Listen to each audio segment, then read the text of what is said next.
Kasus ijazah palsu Jokowi sudah hampir 3 tahun bergulir, khususnya sejak diterbitkannya buku Jokowi Undercover 2 bertema lelaki berijazah palsu yang ditulis Bambang Trimulyono. Namun, aparat penegak hukum tidak segera melakukan tindakan terhadap kasus ini, padahal delik pemalsuan dokumen ijazah adalah delik umum yang tidak membutuhkan aduan dari masyarakat. Karena kita tahu di dalam KUHP itu ada beberapa pasal mengenai persangkaan palsu, laporan palsu, sehingga orang kemudian menjadi korban dari laporan palsu, dan itu sudah banyak terjadi. Pernyataan hukum Tim Advokasi Anti Kriminalisasi Akademisi dan Aktivis tentang uji laboratorium forensik ijazah Jokowi oleh Barreskrim Mabes Polri. Kasus ijazah palsu Jokowi sudah hampir 3 tahun bergulir, khususnya sejak diterbitkannya buku Jokowi Undercover 2 bertema lelaki berijazah palsu yang ditulis Bambang Trimulyono. Namun, aparat penegak hukum tidak segera melakukan tindakan terhadap kasus ini, padahal delik pemalsuan dokumen ijazah adalah delik umum yang tidak membutuhkan aduan dari masyarakat.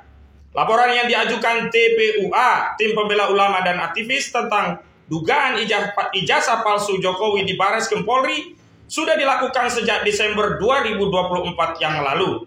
Namun, sudah nyaris 6 bulan laporan ini tidak ditindaklanjuti dan hanya diarsip sebagai aduan masyarakat atau DUMAS.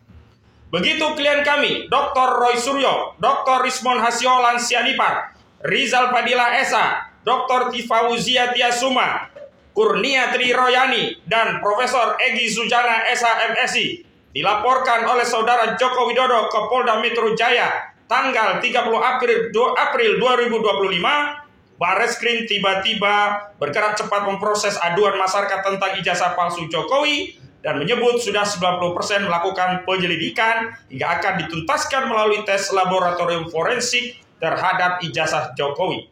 Berkenaan dengan hal itu, Tim Advokasi Anti Kriminalisasi Akademisi dan Aktivis menyatakan sikap.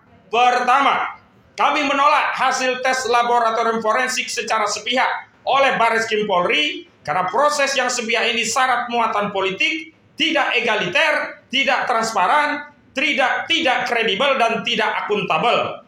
Karena proses sepihak ini tidak dapat dipahami sebagai proses penegakan hukum, melainkan memiliki tendensi politik untuk menyelamatkan Jokowi melalui sebuah proses yang ujungnya patut diduga ijazah Jokowi akan dinyatakan asli. Kedua, aduan masyarakat atau DUMAS yang ditindaklanjuti dengan laporan informasi bukanlah tindakan pro justisia.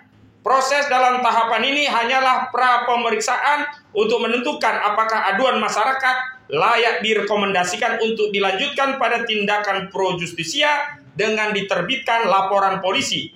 Sehingga tindakan ini tidak atau belum masuk pada substansi dugaan tindak pidana yang dilakukan, apalagi untuk melegitimasi keabsahan sebuah dokumen ijazah Jokowi. Ketiga, karena itu kami menduga kuat ada motif penyelamatan kepentingan Jokowi sekaligus melegitimasi kriminalisasi terhadap klien kami melalui proses yang dilakukan Barreskrim Mabes Polri yang akan melakukan uji laboratorium forensik. Ujungnya diduga kuat hasil tes ijazah Jokowi akan dinyatakan identik atau asli. Laporan TPUA di Barreskrim Polri dihentikan karena tidak cukup bukti, dan proses kriminalisasi terhadap klien kami akan masif dilanjutkan dengan dalih telah ada hasil tes laboratorium forensik terhadap ijazah Jokowi. Keempat, kami hanya akan mempercayai dan menerima hasil uji laboratorium forensik terhadap ijazah Jokowi sepanjang proses tersebut melibatkan berbagai stakeholders, terlapor di Polda, akademisi, lembaga kredibel, ahli dari internasional, hingga perwakilan DPR. Intinya, kami menuntut audit forensik terhadap ijazah Jokowi melalui lembaga ad hoc yang bersifat inklusif, independen, dan kredibel. Demikian pernyataan hukum disampaikan Jakarta 12 Mei 2025, Tim Advokasi Anti Kriminalisasi Akademisi dan Aktivis, tertanda Petrus Salestinus SH Koordinator Litigasi, Ahmad Kozidudun SH Koordinator Non Litigasi. Dan kami nanti akan edarkan dengan lampiran sejumlah tim advokat yang ada dalam tim ini. Di antaranya ada Dr. Amir Samsudin SHMH, mantan Menteri Hukum dan HAM. Kemudian ada Dr. Abraham Samad SHMH, mantan Ketua KPK. Maijen TNI Purnawirawan Samsu Jalal SHMH, beliau mantan Danpom ABRI. Kemudian ada Dr. Ahmad Yani SHMH, kemudian ada juga Dr. Herman Kadir SHMH, Muhammad Samsir Jalil SHMH, Ismar Samsudin, dan yang lain sebagainya. Baik, selanjutnya kami mohonkan kepada Bang Petrus Celestinus selaku koordinator litigasi untuk menyampaikan seruan untuk membersamai rencana pemanggilan klien kami di Polda Metro Jaya. Kami harapkan seluruh rakyat bisa hadir membersamai klien kami, baik untuk panggilan hari Rabu dan hari Kamis. Hari Rabu terhadap Bizal Fadila, hari Kamis terhadap Dr. Roy Suryo dan Dr. Tifa, juga pemanggilan pada hari-hari yang lainnya. Kepada Bang Petrus Celestinus kami persilakan.